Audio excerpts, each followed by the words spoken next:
Hi hello ನಮಸ್ಕಾರ. So ಇವತ್ತಿನ ತರಗತಿಯಲ್ಲಿ ಏನ್ ಮಾಡೋಣ ಅಂದ್ರೆ ಭಾರತ ದೇಶದ ಸಂವಿಧಾನದ ಬಹಳ ಮೋಸ್ಟ್ ಇಂಪಾರ್ಟೆಂಟ್ ಆಗಿರೋ ಟಾಪಿಕ್ಸ್ ಗಳನ್ನ, ಅದರಲ್ಲೂ ಆರ್ಟಿಕಲ್ ಗಳನ್ನ, ಕಲಂ ಅಥವಾ ವಿಧಿ ಅನುಚ್ಛೇದ ಅಂತ ಕರಿತೀವಲ್ಲ, ಅದರ ಬಗ್ಗೆ ನೋಡ್ತಾ ಹೋಗೋಣ. ಸೊ ನಾವು ಟೋಟಲ್ ಭಾರತ ದೇಶದ ಸಂವಿಧಾನದಲ್ಲಿ ಸುಮಾರು ಅಟ್ ಪ್ರೆಸೆಂಟ್ 2025 ಕಾಲಘಟ್ಟದಲ್ಲಿ ಸುಮಾರು ಒಂದು 470 ಆರ್ಟಿಕಲ್ ಗಳನ್ನ ನೋಡ್ತೇವೆ, 25 ಭಾಗಗಳನ್ನ ನೋಡ್ತೇವೆ, ಮತ್ತೆ 106 ಅಮೆಂಡ್ಮೆಂಟ್ ಗಳನ್ನ ನೋಡ್ತೇವೆ. ಸೊ ಅವೆಲ್ಲವೂ ಕೂಡ ಇಂಪಾರ್ಟೆಂಟ್ ಅಂದ್ರೆ ಅಲ್ವೇ ಅಲ್ಲ. ಸೊ ನಮ್ಗೆ ಏನ್ ಇಂಪಾರ್ಟೆಂಟ್ ಅಲ್ಲ ಅನ್ನೋದನ್ನ ಈ ಒಂದು ವಿಡಿಯೋದಲ್ಲಿ ನೋಡ್ತಾ ಹೋಗೋಣ. ಸೊ ಈ ಒಂದು ವಿಡಿಯೋದಲ್ಲಿ ನಮಗೆ ಯಾವ್ಯಾವ ಆರ್ಟಿಕಲ್ ಗಳು ಇಂಪಾರ್ಟೆಂಟ್ ಆಗ್ತದೆ, ಯಾವ್ಯಾವಗಳನ್ನ ನಾವು ಓದ್ಬೇಕಾಗತ್ತೆ ಅನ್ನೋದನ್ನ ಈ ಒಂದು ವಿಡಿಯೋದಲ್ಲಿ ಸಂಕೀರ್ಣವಾಗಿ ನೋಡ್ತಾ ಹೋಗೋಣ. ಓಕೆ, ಭಾರತ ಸಂವಿಧಾನದಲ್ಲಿ ನಾವು ಇವತ್ತೇನ್ ಮಾಡ್ತಾ ಇದೀವಿ, ಇಂಪಾರ್ಟೆಂಟ್ ಆಗಿರ್ತಕ್ಕಂಥ ಆರ್ಟಿಕಲ್ ಗಳನ್ನ ನಾವು ಏನ್ ಮಾಡ್ತಾ ಇದ್ವಿ, ಸ್ಟಡಿ ಮಾಡ್ತಾ ಇದ್ವಿ. ಸೊ ಹಾಗಾಗಿ ಎಲ್ಲರೂ ನಮ್ಮ ವಿಡಿಯೋನ ವೀಕ್ಷಣೆ ಮಾಡಿ ಅಂತ ಹೇಳ್ತಾ ಓಕೆ ಸ್ಟಾರ್ಟ್ ಮಾಡೋಣ. ಓಕೆ, ಮೊದಲ ಪುಟದಲ್ಲಿ ಏನೇನಿದೆ ಅಂತ ನೋಡ್ತಾ ಬನ್ನಿ. ಇಂಪಾರ್ಟೆಂಟ್ ಆರ್ಟಿಕಲ್ ಅಂತ ನೋಡಿ, ಮೊದಲನೇದಿದೆ ಆರ್ಟಿಕಲ್ 1 ಇದೆ. ಏನಿದೆ ಅಂದ್ರೆ ಒಕ್ಕೂಟದ ಹೆಸರು ಮತ್ತು ಭೂಪ್ರದೇಶ ಅಂತ ಇದೆ. ಈಗ ಭಾರತ ಅನ್ನೋ ಒಂದು ದೇಶ ಇದೆ, ಈ ದೇಶಕ್ಕೆ ಒಕ್ಕೂಟ ಅಂತ ಇದೆ ಅಂದ್ರೆ ಇಲ್ಲಿ ರಾಜ್ಯಗಳಿಂದ ಸೇರಿರೋ ರಾಷ್ಟ್ರ ಅಂತ ಇದೆ. ಇಲ್ಲಿ ಈ ಒಂದು ಟೆರಿಟರಿ, ಈಗ ಭಾರತದ ಮ್ಯಾಪ್ ಇದೆ ಅಲ್ಲ, ಸೊ ಈ ಭಾರತ ದೇಶದ ಟೆರಿಟರಿ, ಭೂಪ್ರದೇಶ, ಇದು ರಾಜ್ಯಗಳ ಒಕ್ಕೂಟ ಅಂತ ಹೇಳ್ತಕ್ಕಂಥದ್ದು ಆರ್ಟಿಕಲ್ ಫಸ್ಟ್ ಅಲ್ಲಿ ಬರ್ತದೆ. ಸೊ ಇದು ದೇಶದ ಕುರಿತಾಗಿ ಹೇಳ್ತದೆ. ಅದಾದ ನಂತರ ಆರ್ಟಿಕಲ್ 3 ಅಂತ ಬರ್ತದೆ. ಸೊ ಇದೇನ್ ಹೇಳ್ತದೆ ಅಂದ್ರೆ ಹೊಸ ರಾಜ್ಯಗಳ ರಚನೆ ಬಗ್ಗೆ ಹೇಳ್ತದೆ, ಮತ್ತೆ ಅಸ್ತಿತ್ವದಲ್ಲಿರ್ತಕ್ಕಂಥ ರಾಜ್ಯಗಳ ಅಥವಾ ಪ್ರದೇಶಗಳು ಗಡಿಗಳನ್ನ, ಹೆಸರುಗಳನ್ನ ಬದಲಾವಣೆ ಮಾಡೋದು. ಫಾರ್ ಎಕ್ಸಾಂಪಲ್ ರೀಸೆಂಟ್ ಏನಾಯ್ತು ಏನಂದ್ರೆ 2014ರಲ್ಲಿ ಒಂದು ರಾಜ್ಯ ಫಾರ್ಮೇಶನ್ ಆಯ್ತು. ಅದು ಯಾವ್ದಪ್ಪ ಅಂತಂದ್ರೆ ಆಂಧ್ರ ಪ್ರದೇಶ ಅಂತ ರಾಜ್ಯ ಇತ್ತು, ಅದು ಡಿವೈಡ್ ಆಗಿ 2 ರಾಜ್ಯಗಳು. ಒಂದು ಆಂಧ್ರ ಪ್ರದೇಶ ಆಯ್ತು, ಇನ್ನೊಂದು ತೆಲಂಗಾಣ ಅಂತ 2 ರಾಜ್ಯಗಳಾಯ್ತಲ್ವಾ. ಸೊ ಅಂದ್ರೆ ಯಾವುದೇ ಒಂದು ರಾಜ್ಯವನ್ನ ಒಡೆದು 2 ರಾಜ್ಯಗಳನ್ನ ಮಾಡೋದಾಗ್ಲಿ, ಅಥವಾ 2 ರಾಜ್ಯಗಳನ್ನ ಸೇರಿಸಿ ಒಂದು ರಾಜ್ಯವನ್ನಾಗಿ ಮಾಡೋದಾಗ್ಲಿ, ಅಥವಾ ಒಂದು ರಾಜ್ಯ ಅಥವಾ ಒಂದು ರಾಜ್ಯದ ಹೆಸರನ್ನ ಬದಲಾವಣೆ ಮಾಡ್ತಕ್ಕಂಥದ್ದು ಆರ್ಟಿಕಲ್ 3 ಬರ್ತದೆ. 3ನೇ ಆರ್ಟಿಕಲ್ ಕ್ಲಿಯರ್ ಆಗಿರ್ತದೆ. ಯಾವುದೇ ಒಂದು ರಾಜ್ಯವನ್ನ ರಚನೆ ಮಾಡಬಹುದು ಅಥವಾ ಅಸ್ತಿತ್ವದಲ್ಲಿರ್ತಕ್ಕಂಥ ರಾಜ್ಯವನ್ನ, ಗಡಿಯನ್ನ, ಹೆಸರನ್ನ ಬದಲಾವಣೆ ಮಾಡ್ತಕ್ಕಂಥದ್ದು 3ನೇ ಆರ್ಟಿಕಲ್ ಅಲ್ಲಿ ಬರ್ತದೆ. ಇನ್ನು ಡೈರೆಕ್ಟ್ 13 ಆರ್ಟಿಕಲ್ ಬರ್ತದೆ ನೋಡಿ, ಮೂಲಭೂತ ಹಕ್ಕುಗಳಿಗೆ ಹೊಂದಿಕೆಯಾಗದ ಅಥವಾ ಅವುಗಳನ್ನ ಅವಹೇಳನ ಮಾಡುವಂತ ಕಾನೂನುಗಳ ಬಗ್ಗೆ ಹೇಳ್ತದೆ. ಏನಿದು ಅಂದ್ರೆ ಈಗ ಆರ್ಟಿಕಲ್ 13 ಫಂಡಮೆಂಟಲ್ ರೈಟ್ ಅಂತ ಬರ್ತದೆ, ನಿಮ್ಗೆಲ್ಲ ಗೊತ್ತಿದೆ.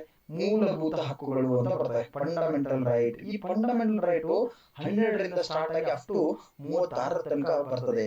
ಸೊ 35 ತನಕ ಬರ್ತದೆ. ಈ 13ನೇದು ಏನ್ ಹೇಳ್ತದೆ, ಈ ಮೂಲಭೂತ ಹಕ್ಕು ಜಾರಿಯಾದಾಗ, ಸಂವಿಧಾನದ ನಂತರ ಜಾರಿ ಆಯ್ತಲ್ಲ, ಇದಕ್ಕೂ ಮೊದಲು ಇರತಕ್ಕಂತಹ ಯಾವುದೇ ಕಾಯ್ದೆ ಕಾನೂನುಗಳು ಪ್ರಸ್ತುತ ಇರತಕ್ಕಂತಹ ಮೂಲಭೂತ ಹಕ್ಕುಗಳಿಗೆ ಏನಾದರೂ ತೊಂದರೆ ಮಾಡ್ತಾ ಇದ್ರೆ ಅವುಗಳನ್ನ ತೆಗೆದು ಹಾಕುವ ಕುರಿತು ಹೇಳ್ತಕ್ಕಂಥದ್ದು ಏನ್ ಹೇಳುತ್ತೆ, ಆರ್ಟಿಕಲ್ 13 ಹೇಳ್ತದೆ. ಇನ್ನು ಆರ್ಟಿಕಲ್ 13 ನಂತರ 14 ಹೇಳ್ತದೆ, ಕಾನೂನಿನ ಮುಂದೆ ಸಮಾನರು, all are equal in front of law ಅಂತ ಕರೀತದೆ.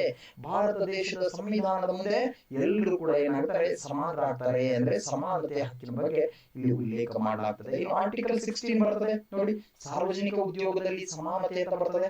ಅಂದ್ರೆ ಸರ್ಕಾರಿ ಹುದ್ದೆಗಳನ್ನ ಎಲ್ಲರಿಗೂ ಕೂಡ ಸಮಾನವಾಗಿ ಕೊಡಬೇಕು. ಯಾವುದೋ ಶ್ರೀಮಂತ ಇದ್ದಾನೆ, ಅಂಬಾನಿ ಅದಾನಿ ಮಗ ಇದ್ದಾನೆ, ಅಥವಾ ಇನ್ಯಾವುದೋ ದೊಡ್ಡ ಸ್ಟಾರ್ ಇದ್ದಾನೆ ಅನ್ನ ಮಾತ್ರಕ್ಕೆ ಅವ್ನಿಗೆ ಯಾವುದೇ ಉದ್ಯೋಗವನ್ನ ನೇರವಾಗಿ ಕೊಡ್ಲಿಕ್ಕೆ ಬರೋದಿಲ್ಲ.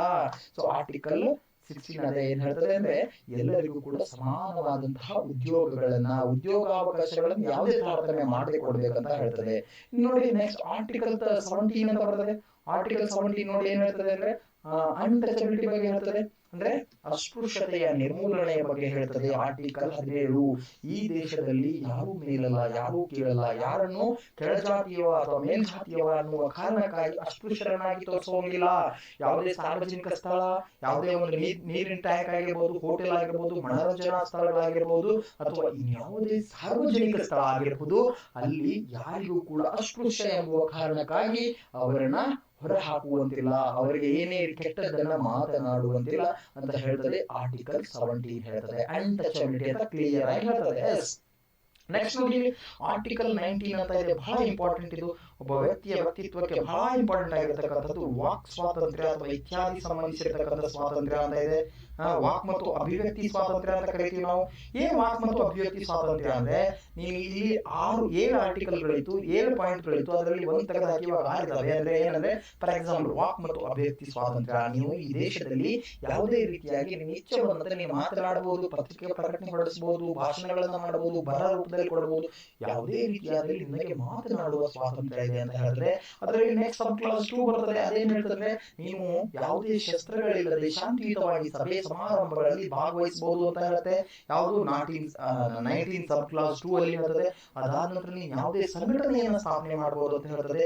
ಅದಾದ ನಂತರದಲ್ಲಿ ನೀವು ಸಂಚಾರ ಮಾಡಬಹುದು ಅಂತ ಹೇಳ್ತದೆ. ಸಂಚಾರ ಮಾಡಿ ನೀವು ಯಾವುದೇ ಉದ್ಯೋಗವನ್ನು ಹುಡುಕಬಹುದು ಅಥವಾ ಎಲ್ಲೇ ವಾಸಿಸಬಹುದು ಅಂತ ಹೇಳ್ತದೆ. ಸೊ ಆರ್ಟಿಕಲ್ 19 ಬಹಳ ಇಂಪಾರ್ಟೆಂಟ್. ನೆಕ್ಸ್ಟ್ ಬರ್ತದೆ ಆರ್ಟಿಕಲ್ 19 ಬರ್ತದೆ. ಆರ್ಟಿಕಲ್ 21 ಬರ್ತದೆ. ಇದು ಜೀವನ ಮತ್ತು ವೈಯಕ್ತಿಕ ಸ್ವಾತಂತ್ರ್ಯದ ಹಕ್ಕು. ಒಬ್ಬ ವ್ಯಕ್ತಿಗೆ ಜೀವಿಸುವ ಹಕ್ಕಿದೆ ಮತ್ತೆ ವೈಯಕ್ತಿಕ ಸ್ವಾತಂತ್ರ್ಯ ಇದೆ. ಅಂದ್ರೆ ಆತ ತನ್ನ ಇಷ್ಟಕ್ಕೆ ಸಂಬಂಧಿಸಿದಂತೆ ತನ್ನ ಆಸೆ ಪಟ್ಟಂತೆ ಬದುಕಬಹುದು.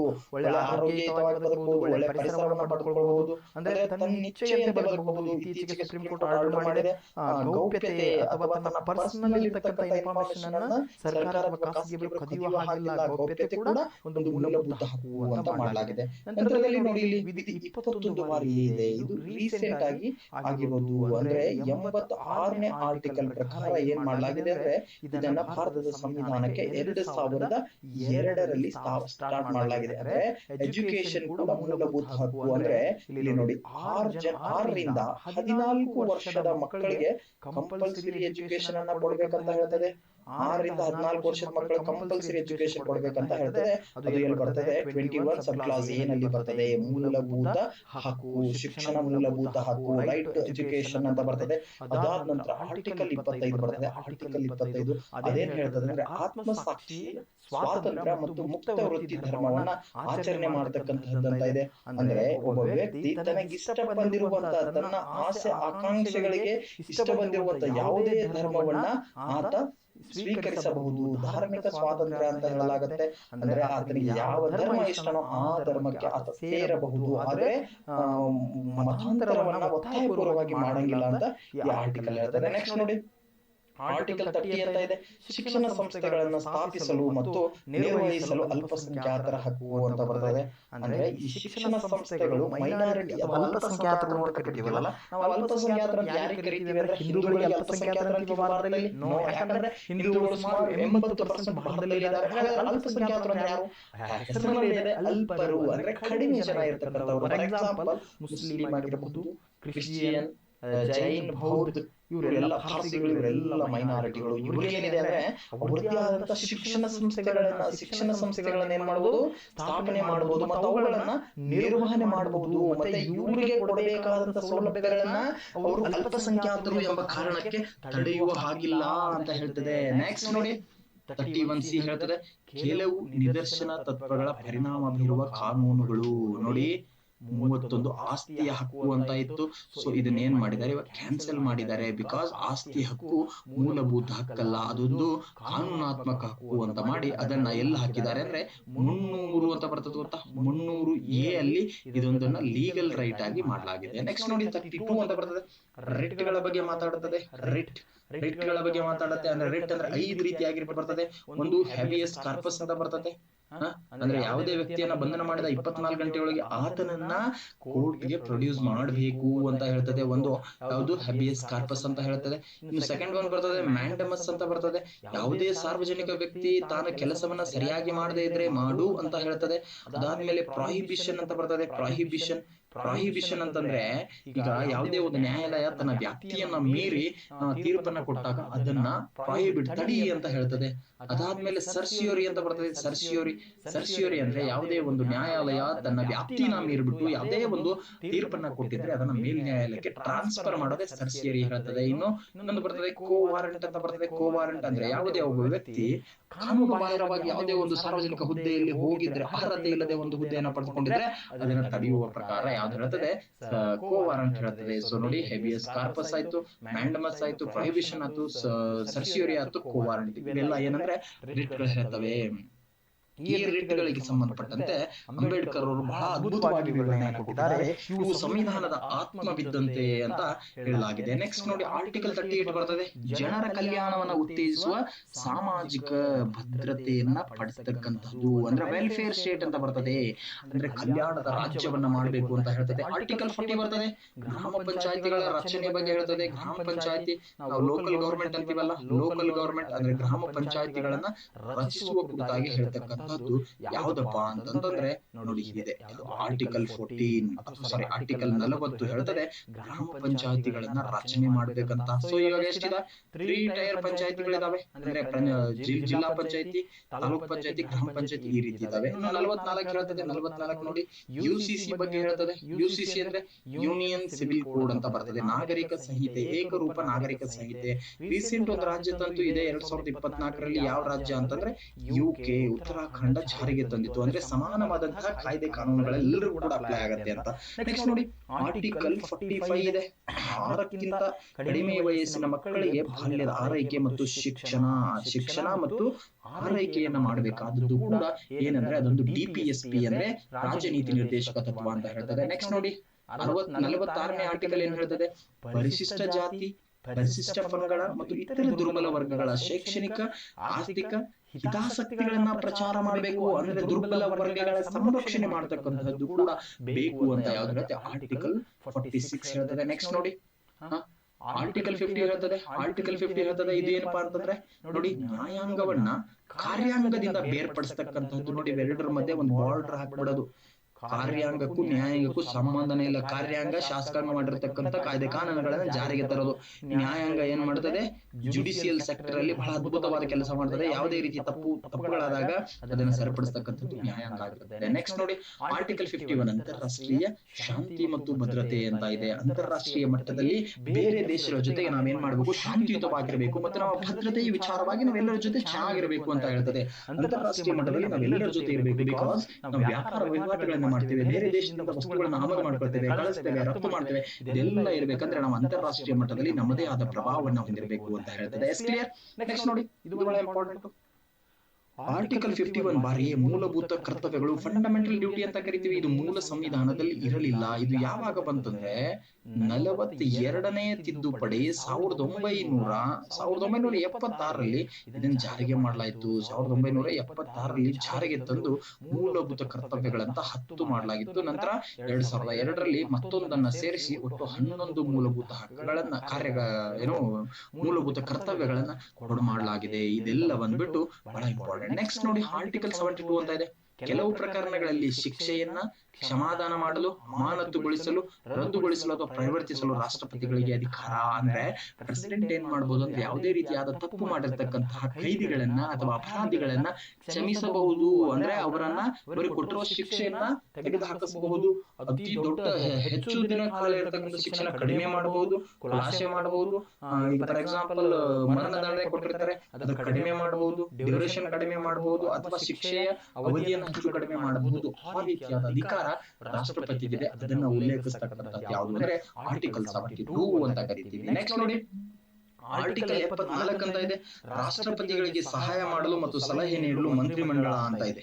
ರಾಷ್ಟ್ರಪತಿಗೆ ಸಹಾಯ ಮಾಡಲು ಮಂತ್ರಿಮಂಡಲ ಅಂತ ಇದೆ. ಸೊ ಅಂದ್ರೆ ಏನ್ ಮಾಡ್ತಾರೆ, ಮಂತ್ರಿಮಂಡಲವನ್ನ ರಾಷ್ಟ್ರಪತಿಗಳು ಆಯ್ಕೆ ಮಾಡ್ತಾರೆ. ಇಲ್ಲಿ ಪ್ರಧಾನ ಮಂತ್ರಿಯನ್ನ ಆದಿಯಾಗಿ ಇತರೆ ಮಂತ್ರಿಗಳು ಇರ್ತಕ್ಕಂಥ ಒಂದು ಕ್ಯಾಬಿನೆಟ್ ಅಂತ ಇರ್ತದೆ. ಸೊ ನೆಕ್ಸ್ಟ್ ನೋಡಿ ಆರ್ಟಿಕಲ್ 76 ಅಂತ ಇದೆ. 76 ಏನ್ ಹೇಳ್ತದೆ, ಅಟಾರ್ನಿ ಜನರಲ್. ಬಹಳ ಸಲ ಕ್ವಶನ್ ಆಗಿರ್ತಕ್ಕಂಥದ್ದು.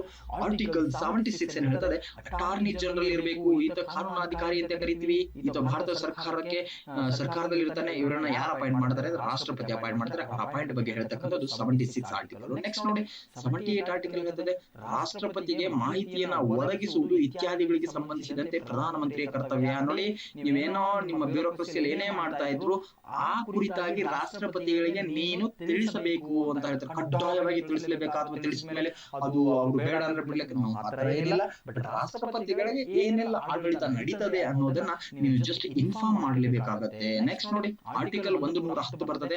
ಹಣದ ಮಸೂದೆಯ ವ್ಯಾಖ್ಯಾನ, ಮನಿ ಬಿಲ್ ಅಂತ ಬರ್ತದಲ್ಲ.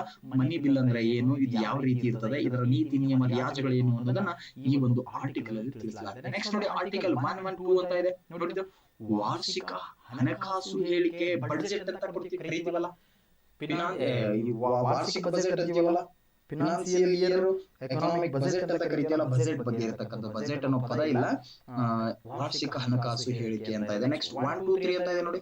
ಸಂಸತ್ತಿನ ವಿರಾಮದ ಸಮಯದಲ್ಲಿ ಸುಗ್ರೀವಾಜ್ಞೆಗಳನ್ನ ಆರ್ಡಿನೆನ್ಸ್ ಗಳನ್ನ ಹೊರಡಿಸ್ತಕ್ಕಂಥದ್ದು ರಾಷ್ಟ್ರಪತಿ ಅಧಿಕಾರ. ಆರ್ಟಿಕಲ್ 123 ಪ್ರಕಾರ 213 ಪ್ರಕಾರ ನಮ್ಮ ರಾಜ್ಯದಲ್ಲಿ ರಾಜ್ಯಪಾಲರು ಆರ್ಡಿನೆನ್ಸ್ ಹೊರಡಿಸ್ತಾರೆ.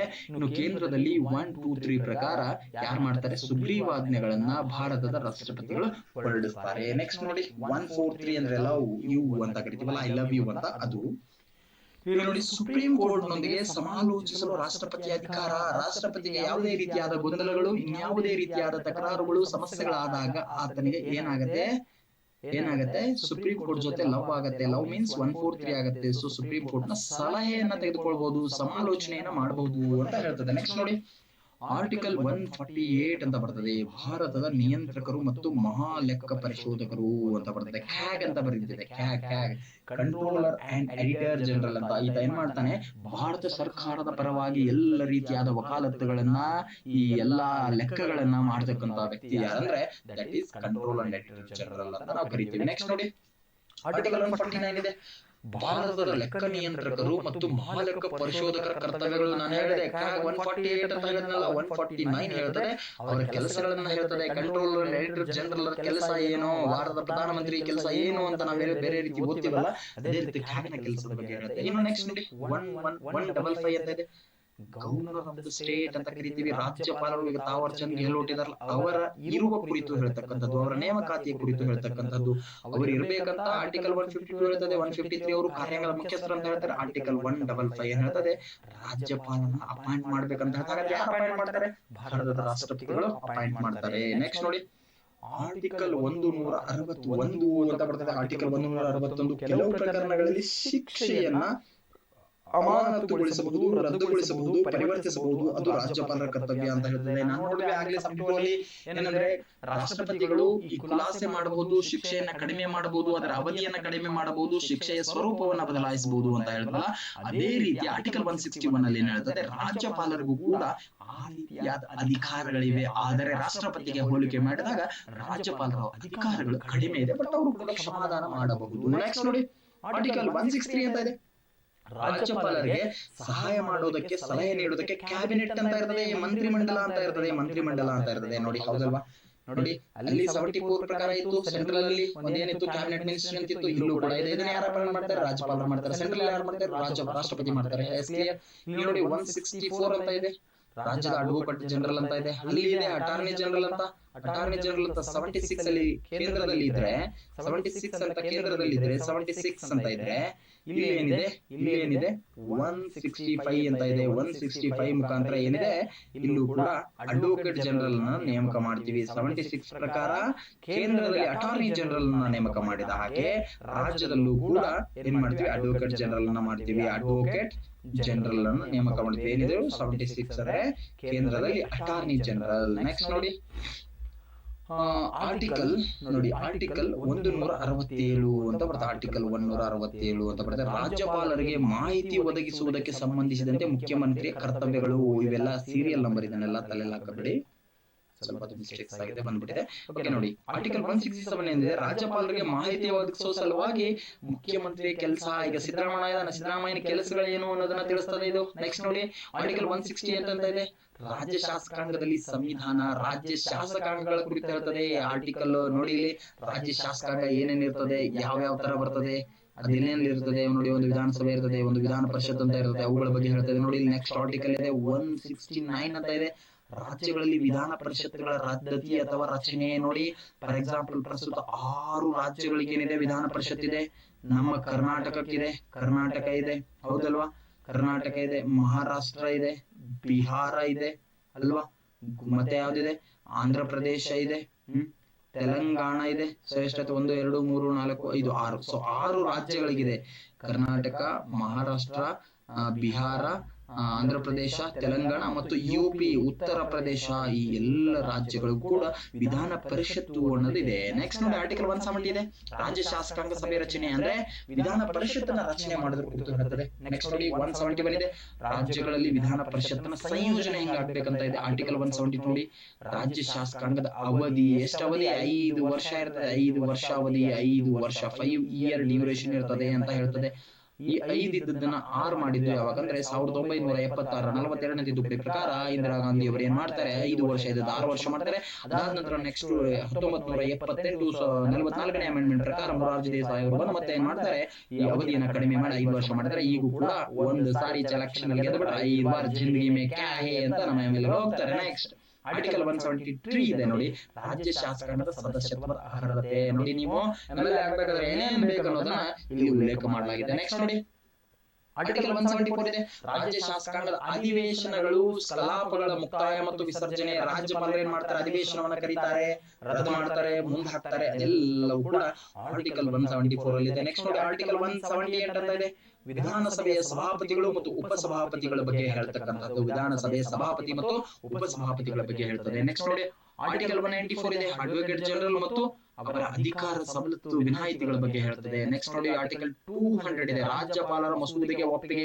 ವೀಟೋ ಅಧಿಕಾರ ಅಂತ ಗೊತ್ತಾ, ಅವರು ಅದನ್ನೇನ್ ಮಾಡಬಹುದು ಪರ್ಮಿಷನ್ ಕೊಟ್ಟು ರೈಟ್ ಅನ್ಬಹುದು, ಇಲ್ಲ ನಾನು ಸಹಿ ಮಾಡಲ್ಲ ಅನ್ಬಹುದು, ತನ್ನಲ್ಲೇ ಇಟ್ಕೋಬಹುದು, ಅಥವಾ ಸಸ್ಪೆನ್ಸಿವ್ ಅಂತ ಬರ್ತದೆ ರಿಟರ್ನ್ ಕಳಿಸಬಹುದು, ಇದೆಲ್ಲ ಇಲ್ಲಿ ಬರ್ತದೆ. ನೆಕ್ಸ್ಟ್ ಆರ್ಟಿಕಲ್ 202 ಅಂತ ಇದೆ ನೋಡಿ, ರಾಜ್ಯ ಶಾಸಕಾಂಗದ ವಾರ್ಷಿಕ ಹಣಕಾಸು ಹೇಳಿಕೆ. ನಾವಲ್ಲಿ 112 ಅಂತ ನೋಡಿದ್ವಿ, 112 ಅಂತ ನೋಡಿದ್ವಿ. ಸೊ ಅಲ್ಲಿ ಯಾವ ರೀತಿ ಬರ್ತದೆ ಅದೇ ರೀತಿಯಾದ ವಾರ್ಷಿಕ ಹಣಕಾಸು ಬಗ್ಗೆ ಬರ್ತದೆ. ನೆಕ್ಸ್ಟ್ 210 ಅಂತ ಇದೆ ನೋಡಿ, ರಾಜ್ಯ ಶಾಸಕಾಂಗದಲ್ಲಿ ಬಳಸಬೇಕಾದ ವಿಷಯ ಸಬ್ಜೆಕ್ಟ್ ಅಥವಾ ಲ್ಯಾಂಗ್ವೇಜ್ ಅಂತ ಬರ್ತದೆ. ನೀನು ಯಾವುದೇ ಹಿಂದಿಯನ್ನ ಬಳಸಬಹುದು, ಇಂಗ್ಲಿಷ್ ಅನ್ನ ಬಳಸಬಹುದು, ಅಥವಾ ನಿಮ್ಮಲ್ಲಿರುವಂತಹ ಲೋಕಲ್ ಆಡಳಿತ ಭಾಷೆಯನ್ನ ನೀವು ಬಳಸಬಹುದು ಅಂತ ಹೇಳ್ತದೆ. ನೆಕ್ಸ್ಟ್ ನೋಡಿ ಆರ್ಟಿಕಲ್ 212 ಅಂತ ಇದೆ, ನ್ಯಾಯಾಲಯಗಳು ರಾಜ್ಯ ಶಾಸಕಾಂಗದ ಕಾರ್ಯಕಲಾಪಗಳನ್ನ ವಿಚಾರಣೆ ಮಾಡಬಾರದು ಅಂತ ಹೇಳಿದ್ರೆ, ನ್ಯಾಯಾಲಯಗಳು ರಾಜ್ಯ ಶಾಸಕಾಂಗ ಅಂದ್ರೆ ನೀನು ಅಸೆಂಬ್ಲಿಯಲ್ಲಿ ನಡೀತಿರ್ತಕ್ಕಂಥ ಕೇಸ್ಗಳನ್ನ ಬಂದು ನ್ಯಾಯಾಲಯದಲ್ಲಿ ಹಾಕೋಂಗಿಲ್ಲ, ಅವ್ರು ಏನೋ ಹೇಳ್ತಿರ್ತಾರೆ ಅದನ್ನ ಸಡನ್ ಅಲ್ಲಿ ನೀವು ಕೋರ್ಟ್ ಕೇಸ್ ಮಾಡಂಗಿಲ್ಲ ಅಂತ ಕ್ಲಿಯರ್ ಕಟ್ ಆಗಿ ಹೇಳ್ತಕ್ಕಂಥದ್ದು ಇದು ಆರ್ಟಿಕಲ್ 212. ನೆಕ್ಸ್ಟ್ ನೋಡಿ ಆರ್ಟಿಕಲ್ 213 ಇದೆ, ಆರ್ಟಿಕಲ್ 213 ಏನ್ ಹೇಳ್ತದೆ, ರಾಜ್ಯ ಶಾಸಕಾಂಗದ ವಿರಾಮದ ಸಮಯದಲ್ಲಿ ಸುಗ್ರೀವಾಜ್ಞೆಗಳನ್ನ ಹೊರಡಿಸುವುದು ರಾಜ್ಯಪಾಲರ ಅಧಿಕಾರ. ನಾನಾಗ್ಲೇ ಹೇಳಿದೆ 1, 2, 3 ಅಂತ ಹೇಳಿದೆ, ಇದು ಸೆಂಟ್ರಲ್ ಅಲ್ಲಿ ಯಾರು ಮಾಡ್ತಾರೆ, ರಾಷ್ಟ್ರಪತಿಯವರು ಮಾಡ್ತಾರೆ, ಸುಗ್ರೀವಾಜ್ಞೆ ಅಥವಾ ಆರ್ಡಿನೆನ್ಸ್ ಹೊರಡಿಸ್ತಾರೆ. ಯಾಕೆ ಅಂದ್ರೆ ಯಾವುದೇ ಸದನಗಳಿಲ್ಲದಿದ್ದಾಗ ಸಾರ್ವಜನಿಕ ಹಿತಾಸಕ್ತಿಗೆ ಅಗತ್ಯವಿರ್ತಕ್ಕಂಥ ಕಾನೂನುಗಳನ್ನ ರಾಷ್ಟ್ರಪತಿಗಳು ಹೊರಡಿಸ್ತಾರೆ. ಹೊರಡಿಸಿದ ನಂತರ 6 ವಾರಗಳ ನಡುವೆ ಅದನ್ನ ಮತ್ತೆ ಪಾರ್ಲಿಮೆಂಟ್ ಅಲ್ಲಿ ಪರ್ಮಿಷನ್ ತಗೊಂಡ್ರೆ ಅದು ಆಕ್ಟ್ ಆಗಿ ಕಂಟಿನ್ಯೂ ಆಗುತ್ತೆ, ಇಲ್ಲ ಅಂದ್ರೆ ಬಿದ್ದು ಹೋಗುತ್ತೆ. ಸೊ ಅದೇ ರೀತಿ 216 ಪ್ರಕಾರ ಏನ್ ಮಾಡ್ತದೆ, ರಾಜ್ಯ ಶಾಸಕಾಂಗದಲ್ಲಿ ರಾಜ್ಯಪಾಲರು ಏನ್ ಮಾಡ್ತಾರೆ ಆರ್ಡಿನೆನ್ಸ್ ಗಳನ್ನ ಹೊರಡಿಸ್ತಾರೆ, ಸುಗ್ರೀವಾಜ್ಞೆಗಳನ್ನ ಹೊರಡಿಸ್ತಾರೆ. ಕ್ಲಿಯರ್.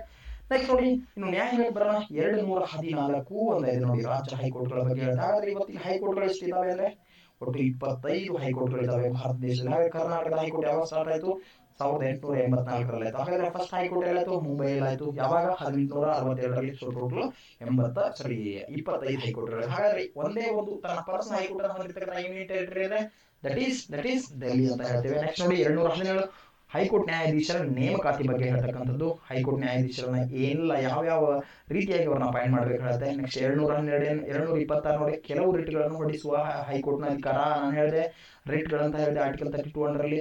ಸೊ ಆರ್ಟಿಕಲ್ 32 ಅಂಡರಲ್ಲಿ 139 ಸುಪ್ರೀಂ ಕೋರ್ಟ್ ಹೋದ್ರೆ 226 ಅಂತ ಬರ್ತದೆ. 226 ಹೈಕೋರ್ಟ್ ನಲ್ಲಿ ಬಂದು ನೀನೇನ್ ಮಾಡಬಹುದು, ರಿಟ್ ಅರ್ಜಿಯನ್ನು ಅಫಿಡವಿಟ್ ಮಾಡಬಹುದು. ಕ್ಲಿಯರ್. ನೆಕ್ಸ್ಟ್ 239A ಅಂತ ಇದೆ, ದೆಹಲಿಗೆ ಸಂಬಂಧಿಸಿದ ವಿಶೇಷ ನಿಬಂಧನೆಗಳ ಕುರಿತು ಇದು ಹೇಳ್ತಕ್ಕಂಥದ್ದು. ದೆಹಲಿ ಇದೆ, ದೆಹಲಿ ಯೂನಿಯನ್ ಟೆರಿಟರಿ ಇದೆ, ರಾಷ್ಟ್ರದ ರಾಜಧಾನಿ ಇದೆ, ಅದರ ಕುರಿತಾದಂತಹ ವಿಶೇಷ ನಿಬಂಧನೆಗಳು. ಇಲ್ಲಿ ಕೆಲವೊಂದಿಷ್ಟು ಅಧಿಕಾರಗಳು ಆ ರಾಜ್ಯ ಸರ್ಕಾರಕ್ಕೆ ಅಥವಾ ಆ ಯೂನಿಯನ್ ಟೆರಿಟರಿಗೆ ಎಲ್ಲ ಕೇಂದ್ರದ ಅಧೀನದಲ್ಲಿ ಇರತಕ್ಕಂಥದ್ದು. ನೆಕ್ಸ್ಟ್ ನೋಡಿ 243B ಪಂಚಾಯಿತಿಗಳ ಬಗ್ಗೆ ಹೇಳ್ತದೆ. ಪಂಚಾಯಿತಿ 243 ಇದೆಯಲ್ಲ, ಇದು ಪಂಚಾಯಿತಿಗಳ ಬಗ್ಗೆ ಹೇಳ್ತದೆ. ಪಂಚಾಯಿತಿಯನ್ನ ಯಾವ ರೀತಿ ರಚಿಸಬೇಕು, ಹೇಗೆಲ್ಲ ಇರಬೇಕು ಅಂತ ಹೇಳ್ತದೆ. ನೆಕ್ಸ್ಟ್ ನೋಡಿ 243G ಹೇಳ್ತದೆ, ಪಂಚಾಯಿತಿ ಅಧಿಕಾರ ಮತ್ತು ಕಾರ್ಯಗಳು, ಅದರ ಜವಾಬ್ದಾರಿಗಳ ಬಗ್ಗೆ ಹೇಳ್ತಕ್ಕಂಥದ್ದು.